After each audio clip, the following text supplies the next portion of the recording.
The information and views expressed by our host or guests on the Unlock Potential podcast are their own, and not a substitute for professional medical or fitness advice.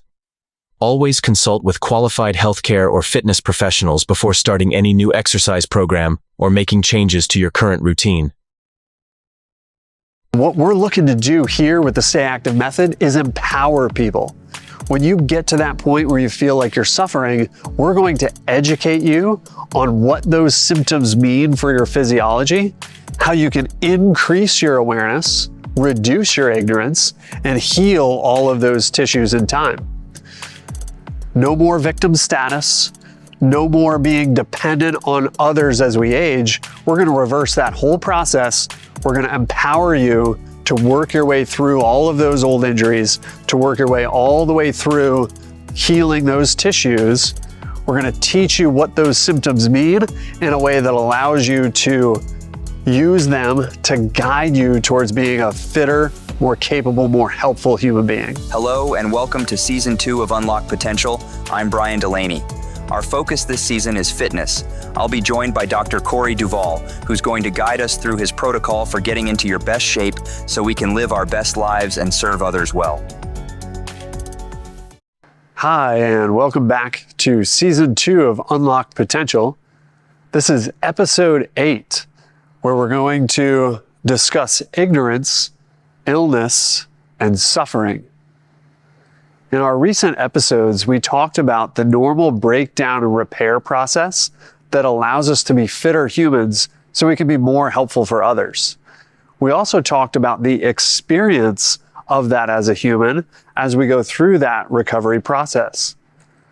Now, we have options to ignore those symptoms that lead us towards illness, and that illness, if we don't encounter it with the right process, can lead to suffering and breakdown as we age.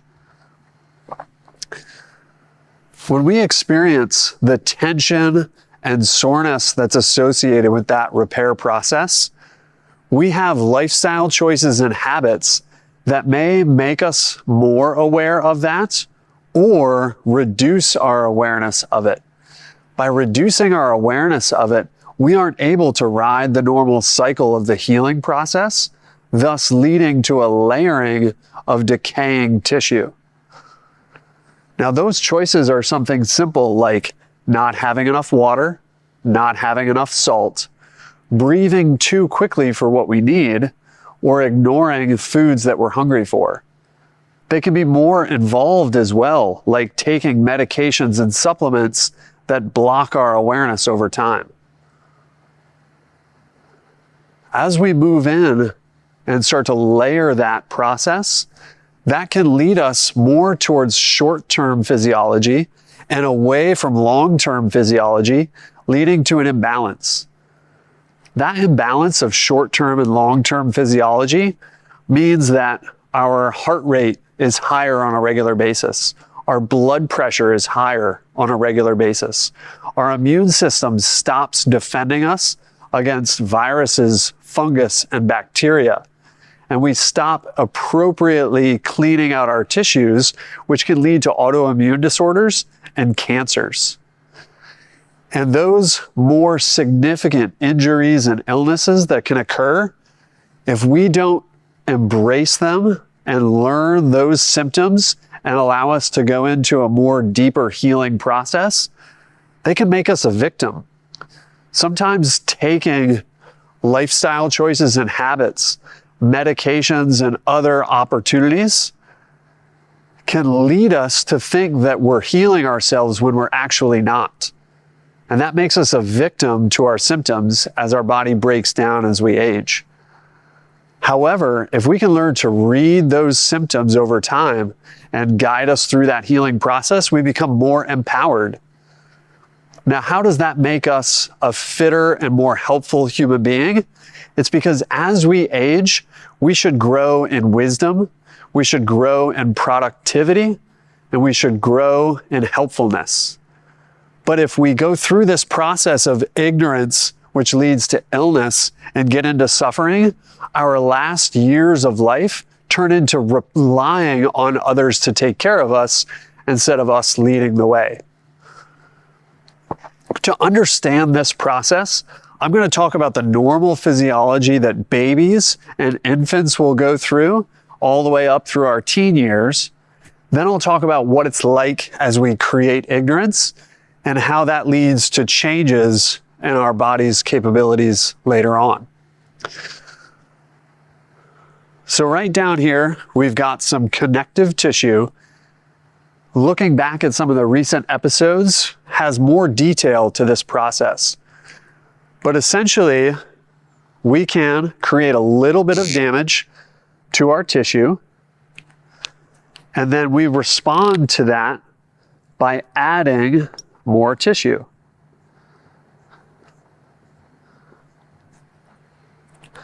Now, if we do that in a way that allows healing at the same time, that healing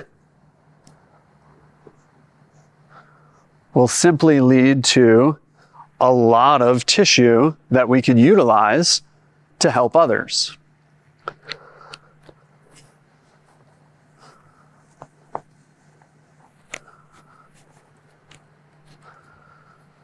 And so as babies, we are born very flexible without much stamina or strength. And so we create a little bit of damage. We send water to hydrate that damage away, and we add more tissue.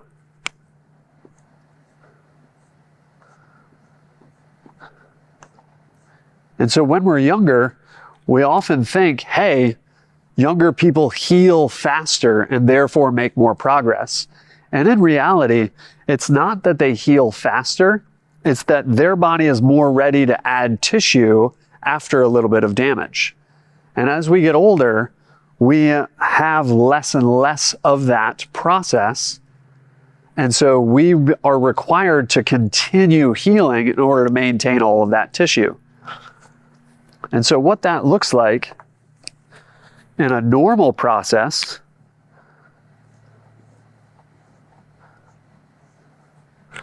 is we create a little bit of damage. We heal that damage by hydrating ourselves appropriately and going through that healing process. And we add more tissue. Now the next time, we create a little bit of damage. And as we create that damage, we wash it away appropriately.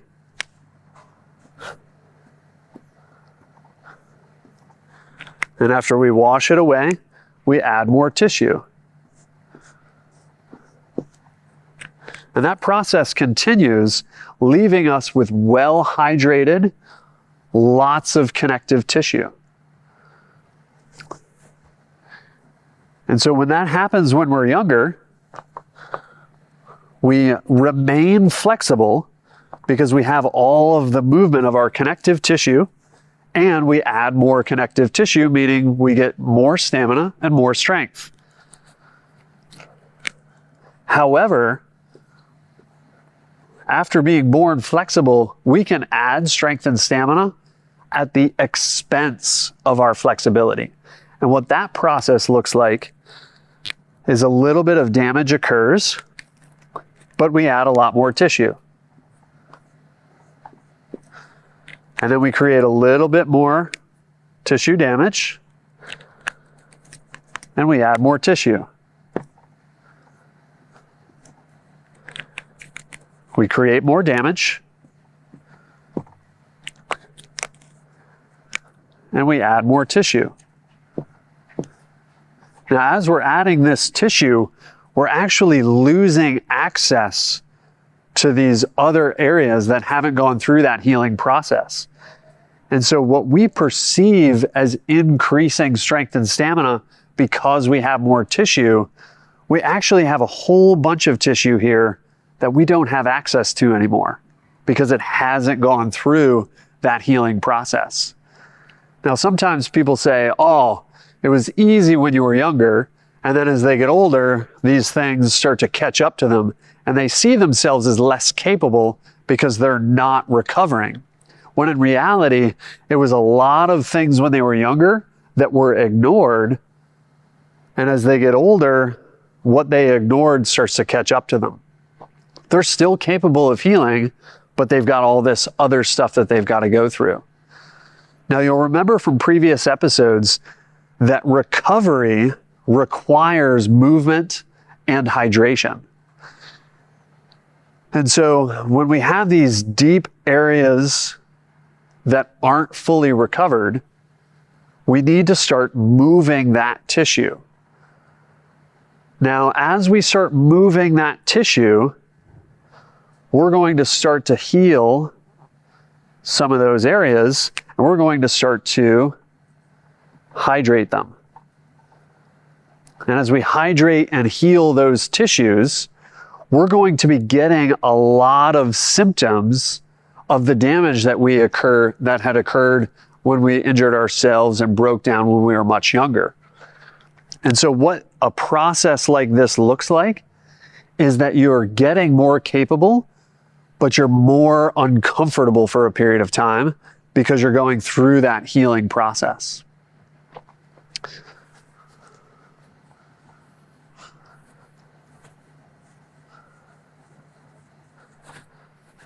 And so we have categories of lifestyle choices that continue that healing process. And we have categories of lifestyle choices that will block that healing process. Now let's talk about what that looks like as we're an adult and as we develop, and how that leads to muscle imbalances, and how those imbalances can start to alter our technique. And we need to work that to make progress in the long run. Let's say, for example, somebody uses the muscles on the back side of their torso quite a bit. And as they're using and healing and adding to that tissue,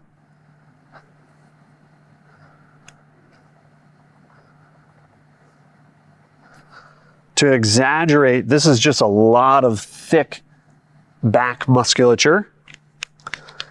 And maybe they don't use the muscles on the front side quite as much. So they're using the muscles on the back side, they get more musculature back here, and they get less musculature on the front.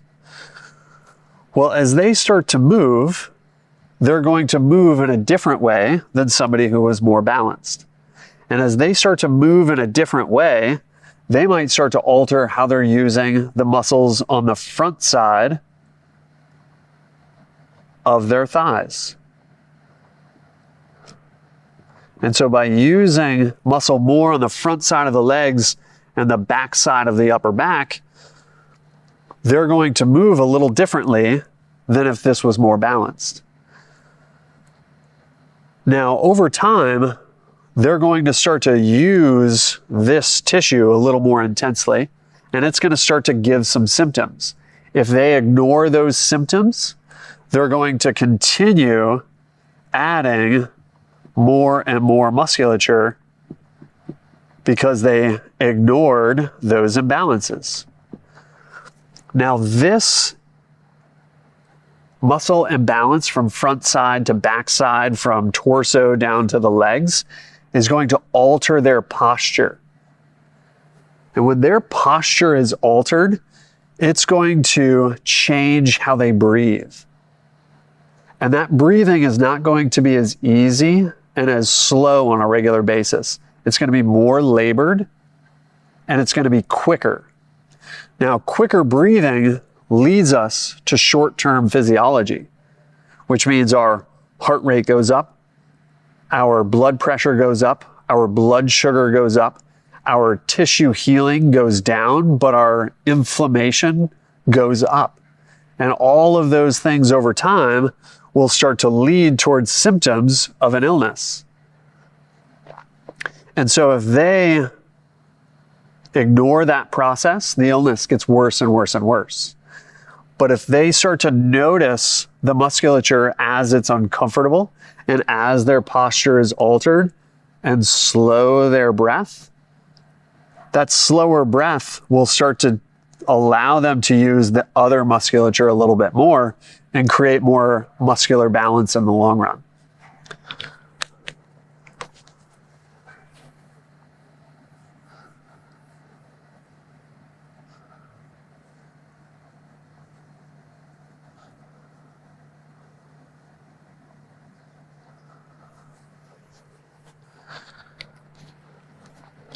Now let's say that same person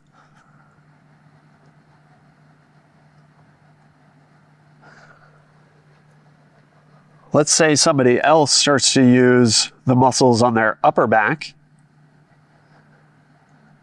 but when they use the muscles on their low back, they create a little bit of damage.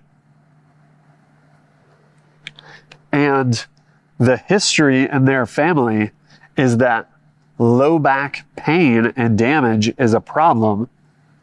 And so they learn to take some sort of medication or change their lifestyle to ignore that damage down there.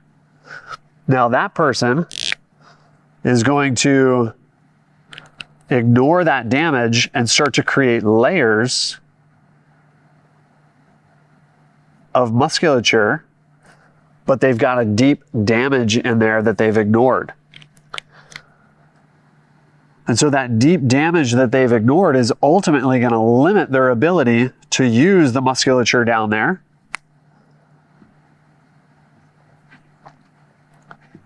And so the greater musculature on their upper back and the greater musculature on the legs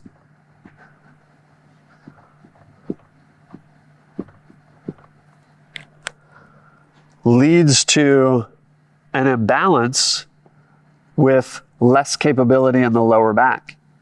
Now, what they need to do is they need to use that musculature in a way that heals the damage and rehydrates that tissue.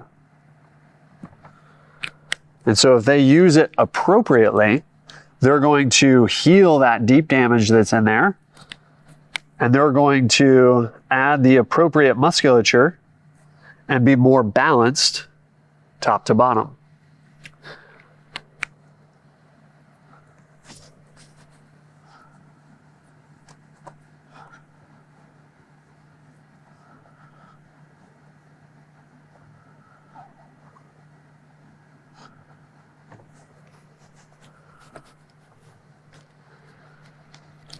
Now let's say somebody starts to use the musculature of their low back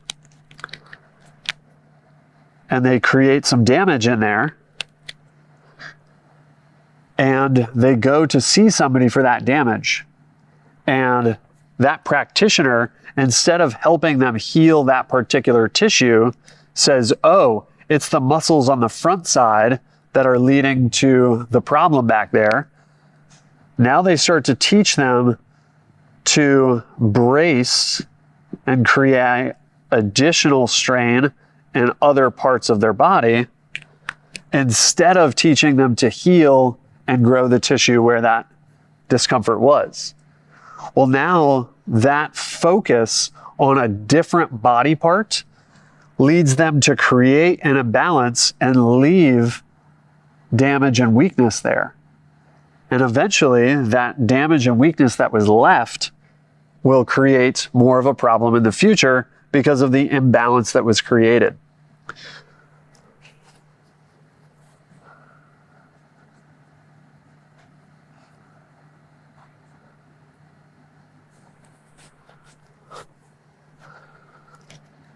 Now let's say this is somebody from the front here, and we start to say, okay, I'm going to use my right leg more because I'm a soccer player when I'm younger, and I kick more with my right leg than my left leg. Now, as I kick more with my right leg,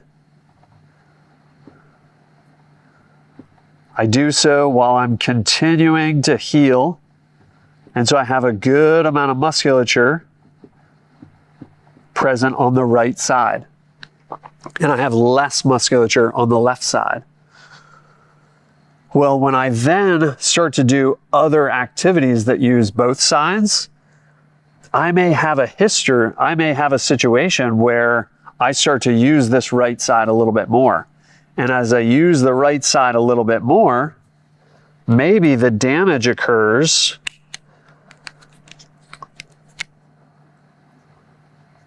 on the right side. And so I have very little muscle mass over here. I have a lot of muscle mass over here.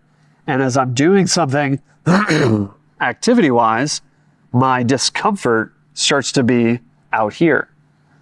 Well, if I focus on the painful area and trying to get that person to heal this particular tissue on the right side, I'm ignoring the fact that there's less musculature on the left side.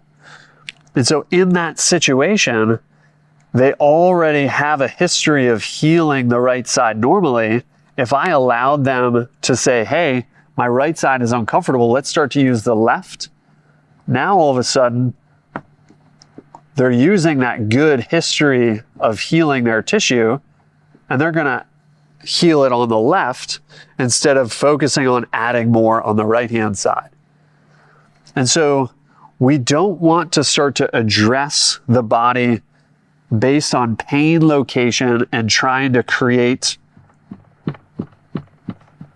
muscular balance by focusing on another part of their anatomy.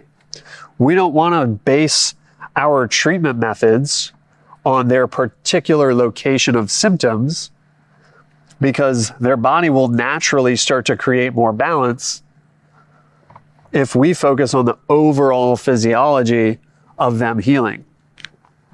So we might have a situation where they have layers of ignorance.